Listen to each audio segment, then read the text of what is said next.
Chapter 23, page 293. Faces poke through the haze, linger, fade away. They peer down, ask me questions. They all ask questions. Do I know who I am? Do I hurt anywhere? I know who I am, and I hurt everywhere. I want to tell them this, but talking hurts. I know this because some time ago, maybe a year ago, maybe 2, maybe 10, I tried to talk to a child with rouge on his cheeks and eyes smeared black. The child. Yes, I see him now. We are in a car of sorts, the child and I. And I don't think Soraya is driving, because Soraya never drives as fast. I want to say something to this child. It seems very important that I do, but I don't remember what I want to say or why it might have been important. Maybe I want to tell him to stop crying, that everything will be all right now. Maybe not. For some reason I can't think of, I want to thank the child.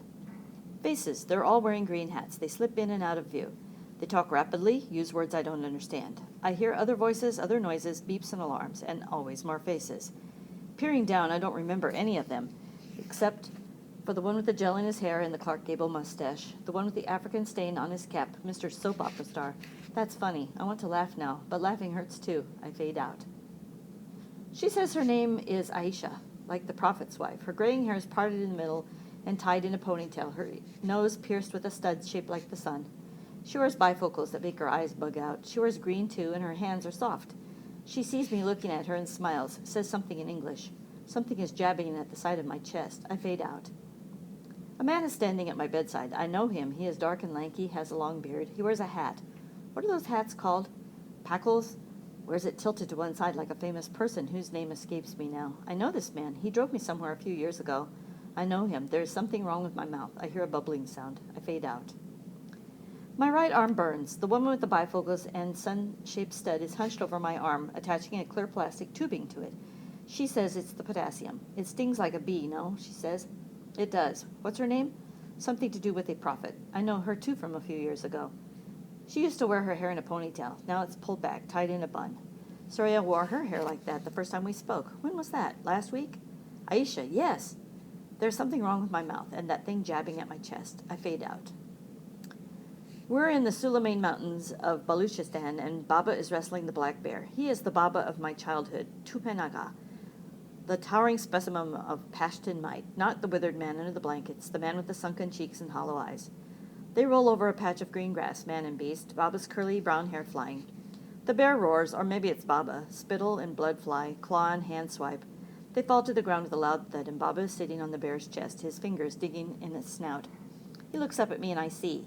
He's me. I'm wrestling the bear. I wake up. The lanky, dark man is back at my bedside. His name is Farid, I remember now, and with him is the child from the car. His face reminds me of the sound of bells. I'm thirsty. I fade out. I keep fading in and out. The name of the man with the Clark Gable mustache turned out to be Dr. Faruqi. He wasn't a soap opera star at all, but a head and neck surgeon, though I kept thinking of him as someone named Armand in some steamy soap set on a tropical island. Where am I wanted to ask, but my mouth wouldn't open. I frowned, grunted. Armand smiled. His teeth were blinding white. Not yet, Amir, he said, but soon, when the wires are out. He spoke English with a thick, rolling Urdu accent. Wires? Armand crossed his arms. He had hairy forearms and wore a gold wedding band. You must be wondering where you are, what happened to you. That's perfectly normal. The post-surgical state is always disorienting. So I'll tell you what I know. I wanted to ask him about the wires. Post-surgical? Where was Aisha? I wanted her to smile at me, wanted her soft hands in mine. Armand frowned, cocked one eyebrow in a slightly self-important way. You are in a hospital in Peshawar. You've been here 2 days. You have suffered some very significant injuries, Amir, I should tell you. I would say you're very lucky to be alive, my friend. He swayed his index finger back and forth like a pendulum when he said this. Your spleen had ruptured, probably, and fortunately for you, a delayed rupture because you had signs of early hemorrhage into your abdominal cavity. My colleagues from the general surgery unit had to perform an emergency splenectomy. If it had ruptured earlier, you would have bled to death. He patted me on the arm, the one with the IV, and smiled. You also suffered 7 broken ribs. One of them caused a pneumothorax. I frowned, tried to open my mouth. Remembered about the wires. That means a punctured lung, Armand explained. He tugged at a clear plastic tubing on my left side. I felt the jabbing again in my chest. We sealed the leak with this chest tube. I followed the tube poking through bandages on my chest to a container half filled with columns of water. The bubbling sound came from there. You also suffered various lacerations. That means cuts. I wanted to tell him I knew what the word meant. I was a writer. I went to open my mouth, forgot about the wires again. The worst laceration was on your upper lip, Armand said. The impact had cut your upper lip in two, clean down the middle. But not to worry, the plastic guys sewed it back together, and they think you will have an excellent result, though there will be a scar. That is unavoidable. There was also an orbital fracture on the left side. That's the eye socket bone, and we had to fix that too. The wires in your jaws will come out in about 6 weeks, Armand said. Until then, it's liquids and shakes. You will lose some weight, and you will be talking like Al Pacino from the first Godfather movie for a little while. He laughed. But you have a job to do today. Do you know what it is? I shook my head. Your job today is to pass gas. You do that, and we can start feeding you liquids. No fart, no food. He laughed again. Later, after Isha changed the IV tubing and raised the head of the bed like I'd asked, I thought about what had happened to me. Ruptured spleen, broken teeth, punctured lung, busted eye socket. But as I watched a pigeon peck at a breadcrumb on the windowsill, I kept thinking of something else Armand, Dr. Faruqi, had said. The impact had cut your upper lip in two, he had said. Clean down the middle. Clean down the middle, like a hair lip. Farid and Sohrab came to visit the next day. Do you know who we are today? Do you remember? Farid said only half jokingly. I nodded. Alhamdulillah, he said, beaming. No more talking nonsense. Thank you, Farid, I said, through jaws wired shut. Armand was right. I did sound like Al Pacino from The Godfather, and my tongue surprised me every time it poked in one of the empty spaces left by the teeth I had swallowed. I mean, thank you for everything. He waved a hand, blushed a little. Bas, it's not worthy of thanks, he said. I turned to Sohrab. He was wearing a new outfit, light brown Pyrenean turban that looked a bit big for him, and a black skull cap. He was looking down at his feet, toying with the IV line coiled on the bed. We were never properly introduced, I said. I offered him my hand. I am Amir. He looked at my hand, then to me. You are the Amir Aga father told me about, he said. Yes. I remembered the words from Hassan's letter. I have told much about you to Farzana, Jan, and Sohrab, about us growing up together and playing games and running in the streets. They laugh at the stories of all the mischief you and I used to cause. I owe you thanks too, Sohrab Jan, I said. You saved my life. He didn't say anything. I dropped my hand when he didn't take it. I like your new clothes, I mumbled. They're my son's, Farid said. He has outgrown them. They fit Sohrab pretty well, I would say. Sohrab could stay with him, he said, until we found a place for him. We don't have a lot of room, but what can I do? I can't leave him on the streets. Besides, my children have taken a liking to him. Ha, Sohrab? But the boy just kept looking down, twirling the line with his finger. I've been meaning to ask, Farid said a little hesitantly, what happened in that house? What happened between you and the Talib? Let's just say we both got what we deserved, I said. Farid nodded. He didn't push it. It occurred to me that somewhere between the time we had left Peshawar for Afghanistan and now we had become friends. I've been meaning to ask something too. What? I didn't want to ask. I was afraid of the answer. Raheem Khan, I said. He's gone. My heart skipped. Is he? No, just gone. He handed me a folded piece of paper and a small key. The landlord gave me this when I went looking for him. He said Raheem Khan left the day after we did. Where did he go? Farid shrugged. The landlord didn't know. He said Raheem Khan left the letter and the key for you and took his leave. He checked his watch. I'd better go. Bia, Sohrab. Could you leave him here for a while, I said. Pick him up later. I turned to Sohrab. Do you want to stay here with me for a little while? He shrugged and said nothing. Of course, Farid said. I'll pick him up just before evening namaz. There were 3 other patients in my room, 2 older men, one with a cast on his leg, the other wheezing with asthma, and a young man of 15 or 16 who'd had appendix surgery. The old guy in a cast stared at us without blinking, his eyes switching from me to the Hazara boy sitting on a stool. My roommates' families, old women in bright shalwar kamizis, children, men wearing skull caps, shuffled noisily in and out of the room. They brought with them pakoras, naan, samosas, biryani. Sometimes people just wandered into the room like the tall bearded man who walked in just before Farid and Sohrab arrived. He wore a brown blanket wrapped around him. Aisha asked him something in Urdu. He paid her no attention and scanned the room with his eyes. I thought he looked at me a little longer than necessary. When the nurse spoke to him again, he just spun around and left. How are you? I asked Sohrab. He shrugged, looked at his hands. Are you hungry? That lady there gave me a plate of biryani, but I can't eat it, he said. I didn't know what else to say to him. You want it? He shook his head. Do you want to talk? He shook his head again. We sat there like that for a while, silent, me propped up in the bed, 2 pillows behind my back, Sohrab on the 3-legged stool next to the bed. I fell asleep at some point, and when I woke up, daylight had dimmed a bit.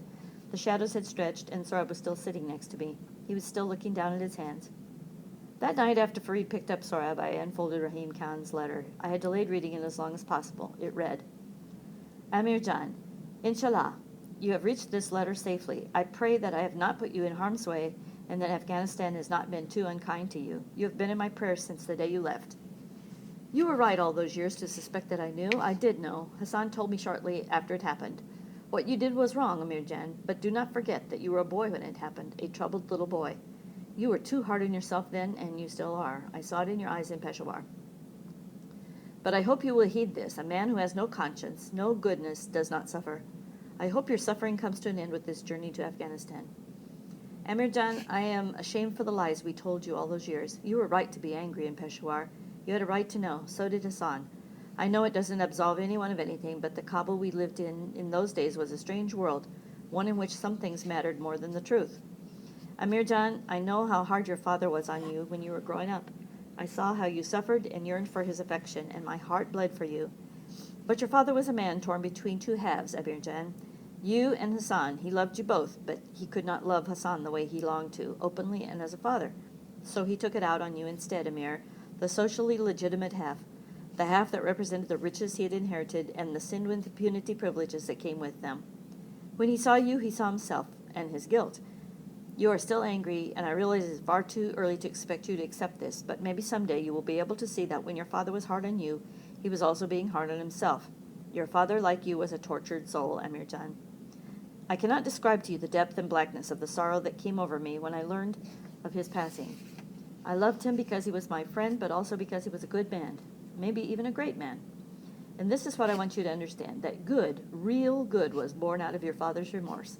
Sometimes I think everything he did, feeding the poor in the streets, building the orphanage, giving money to friends in need, it was all his way of redeeming himself. And that, I believe, is what true redemption is, Amir Jan, when guilt leads to good. I know that in the end, God will forgive. He will forgive your father, me, and you too. I hope you can do the same. Forgive your father if you can. Forgive me if you wish, but most important, forgive yourself. I have left you some money, most of what I have left, in fact.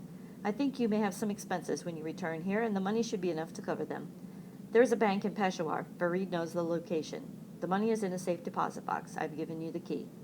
As for me, it is time to go. I have little time left, and I wish to spend it alone. Please do not look for me. That is my final request of you. I leave you in the hands of God. Your friend always, Raheem. I dragged the hospital gown sleeve across my eyes. I folded the letter and put it under my mattress. Amir, the socially legitimate half, the half that represented the riches he had inherited and the sin with impunity privileges that came with them. Maybe that was why Bob and I had been on such better terms in the U.S., I wondered. Selling junk for petty cash, our menial jobs, our grimy apartment, the American version of a hut. Maybe in America, when Baba looked at me, he saw a little bit of Hassan. Your father, like you, was a tortured soul, Raheem Khan had written. Maybe so. We had both sinned and betrayed. But Baba had found a way to create good out of his remorse. What had I done other than take my guilt out on the very same people I had betrayed and then try to forget it all? What had I done other than become an insomniac? What had I ever done to right things?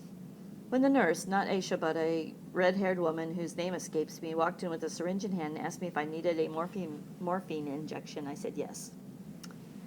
They removed the chest tube early the next morning, and Armand gave the staff the go-ahead to let me sip apple juice. I asked Aisha for a mirror, and she placed the cup of juice on the dresser next to my bed. She lifted her bifocals to her forehead as she pulled the curtain open and let the morning sun flood the room. Remember now, she said over her shoulder, it will look better in a few days. My son-in-law was in a moped accident last year. His handsome face was dragged on the asphalt and became purple like an eggplant. Now he is beautiful again, like a Lollywood movie star. Despite her reassurances, looking in the mirror and seeing the thing that insisted it was my face left me a little breathless. It looked like someone had stuck an air pump nozzle under my skin and pumped away. My eyes were puffy and blue. The worst of it was my mouth, a grotesque blob of purple and red, all bruised and stitches. I tried to smile, and a bolt of pain ripped through my lips. I wouldn't be doing that for a while. There were stitches across my left cheek, just under the chin, on the forehead, just below the hairline. The old guy with the leg cast said something in Urdu. I gave him a shrug and shook my head. He pointed to his face, patted it, and grinned a wide, toothless grin. Very good, he said in English, Inshallah. Thank you, I whispered. Farid and Sohrab came in just as I put the mirror away. Sohrab took his seat on the stool and rested his head on the bed's side rail. You know, the sooner we get you out of here, the better, Farid said. Dr. Faruqi says, I don't mean the hospital, I mean Peshawar. Why? I don't think you'll be safe here for long, Farid said. He lowered his tone. The Taliban have friends here. They will start looking for you. I think they already have. May have, I murmured. I thought suddenly of the bearded man who had wandered into the room and just stood there staring at me. Farid leaned in. As soon as you can walk, I'll take you to Islamabad. Not entirely safe there either. No place in Pakistan is, but it's better than here. At least it will buy you some time. Farid-Jan, this can't be safe for you either. Maybe you shouldn't be seen with me. You have a family to take care of. Farid made a waving gesture. My boys are young, but they are very shrewd. They know how to take care of their mothers and sisters. He smiled. Besides, I didn't say I'd do it for free. I wouldn't let you if you offered, I said. I forgot I couldn't smile and tried. A tiny streak of blood trickled down my chin. Can I ask you for one more favor? For you 1,000 times over, Farid said. And just like that, I was crying. I hitched gusts of air, tears gushing down my cheeks, stinging the raw flesh of my lips. What's the matter? Farid said, alarmed. I buried my face in one hand and held up the other. I knew the whole room was watching me. After, I felt tired, hollow. I'm sorry, I said. Sohrab was looking at me with a frown creasing his brow. When I could talk again, I told Farid what I needed. Raheem Khan said they live here in Peshawar. Maybe you should write down their names, Farid said, eyeing me cautiously as if wondering what might set me off next. I scribbled their names on a scrap of paper towel, John and Betty Caldwell. Farid pocketed the folded piece of paper. I will look for them as soon as I can, he said. He turned to Sohrab. As for you, I'll pick you up this evening, but don't tire Amir Aga too much. But Sohrab had wandered to the window, where a half-dozen pigeons strutted back and forth on the sill, pecking at wood and scraps of old bread. In the middle drawer of the dresser beside my bed, I had found an old National Geographic magazine, a chewed-up pencil, a comb with missing teeth, and what I was reaching for now, sweat pouring down my face from the effort, a deck of cards.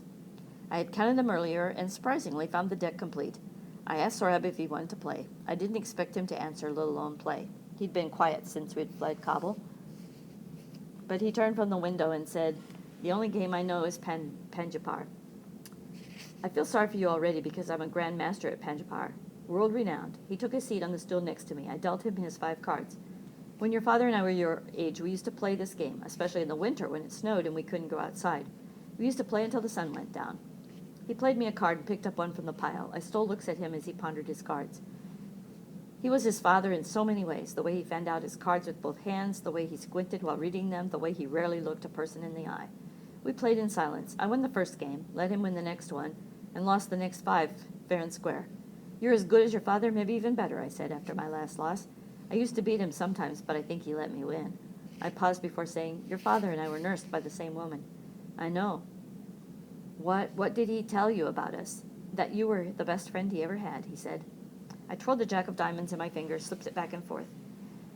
I wasn't such a good friend, I'm afraid, I said. But I'd like to be your friend. I think I could be a good friend to you. Would that be all right? Would you like that? I put my hand on his arm gingerly, but he flinched. He dropped his cards and pushed away on the stool. He walked back to the window. The sky was awash with streaks of red and purple as the sun set on Peshawar. From the street below came a succession of honks and the braying of a donkey, the whistle of a policeman. Sohrab stood in that crimson light, forehead pressed to the glass, fists buried in his armpits. Aisha had a male assistant who helped me take my first steps that night. I only walked around the room once, one hand clutching the wheeled IV stand, the other clasping the assistant's forearm. It took me 10 minutes to make it back to bed, and by then the incision in my stomach throbbed, and I had broken out in a drenching sweat. I lay in bed, gasping, my heart hammering in my ears, thinking how much I missed my wife. Sohrab and I played Panjapar most of the next day, again in silence, and the day after that. We hardly spoke, just played Panjapar. Me propped in bed, he on the 3-legged stool, our routine broken only by my taking a walk around the room or going to the bathroom down the hall. I had a dream later that night. I dreamed Asef was standing in the doorway of my hospital room, brass ball still in his eye socket. We're the same, you and I, he was saying. You nursed with him, but you're my twin. I told Armand early the next day that I was leaving. It's still early for discharge, Armand protested. He wasn't dressed in surgical scrubs that day, instead in a button-down navy blue suit and yellow tie. The gel was back in the hair. You are still in intravenous antibiotics, and I have to go, I said. I appreciate everything you've done for me, all of you, really, but I have to leave. Where will you go, Armand said. I'd rather not say. You can hardly walk. I can walk to the end of the hall and back, I said. I'll be fine. The plan was this: leave the hospital, get the money from the safe deposit box, and pay my medical bills. Drive to the orphanage and drop Sohrab off with John and Betty Caldwell. Then get a ride to Islamabad and change travel plans. Give myself a few more days to get better, fly home. That was the plan, anyway, until Farid and Sohrab arrived that morning. Your friends, this John and Betty Caldwell, they aren't in Peshawar, Farid said. It had taken me 10 minutes just to slip into my Paranatum bomb. My chest, where they'd cut me to insert the chest tube, hurt when I raised my arm, and my stomach throbbed every time I leaned over. I was drawing ragged breaths just from the effort of packing a few of my belongings into a brown paper bag. But I'd managed to get ready and was sitting on the edge of the bed when Farid came in with the news. Sohrab sat on the bed next to me. Where did they go? I asked. Farid shook his head. You don't understand. Because Raheem Khan said, I went to the U.S. consulate, Farid said, picking up my bag. There never was a John and Betty Caldwell in Peshawar. According to people at the consulate, they never existed. Not here in Peshawar, anyhow. Next to me, Sohrab was flipping through the pages of the old National Geographic. We got the money from the bank. The manager, a paunchy man with sweat patches under his arms, kept flashing smiles and telling me that no one in the bank had touched the money. Absolutely nobody, he said gravely, swinging his index finger the same way Armand had. Driving through Peshawar with so much money in a paper bag was a slightly frightening experience. Plus, I suspected every bearded man who stared at me to be a Talib killer sent by Yosef. Two things compounded my fears. There are a lot of bearded men in Peshawar, and everybody stares. What do we do with him? Farid said, walking me slowly from the hospital accounting office back to the car. Sohrab was in the back seat of the Land Cruiser looking at traffic through the rolled-down window, chin resting on his palms. He can't stay in Peshawar, I said, panting. Nay, Amir Aga, he can't, Farid said. He'd read the question in my words. I'm sorry, I wish I... That's all right, Farid, I said. I managed a tired smile. You have mouths to feed. A dog was standing next to the truck now, propped on its rear legs, paws on the truck's door, tail wagging. Sohrab was petting the dog. I guess he goes to Islamabad for now, I said. I slept through almost the entire 4-hour ride to Islamabad. I dreamed a lot, and most of it I only remember as a hodgepodge of images, snippets of visual memory flashing in my head, like cards in a Rolodex. Baba marinating lamb for my 13th birthday party. Soraya and I making love for the first time. The sun rising in the east. Our ears still ringing from the wedding music, her henna-painted hands laced in mine. The time Baba had taken Hassan and me to a strawberry field in Jalalabad. The owner had told us we could eat as much as we wanted as long as we bought at least 4 kilos, and how we'd both ended up with belly aches. How dark, almost black, Hassan's blood had looked on the snow, dropping from the seat of his pants. Blood is a powerful thing, Bacham. Khala Jamila patting Soraya's knee and saying, God knows best, maybe it wasn't meant to be. Sleeping on the roof of my father's house. Baba saying that the only sin that mattered was theft. When you tell a lie, you steal a man's right to the truth. Raheem Khan on the phone telling me there was a way to be good again. A way to be good again.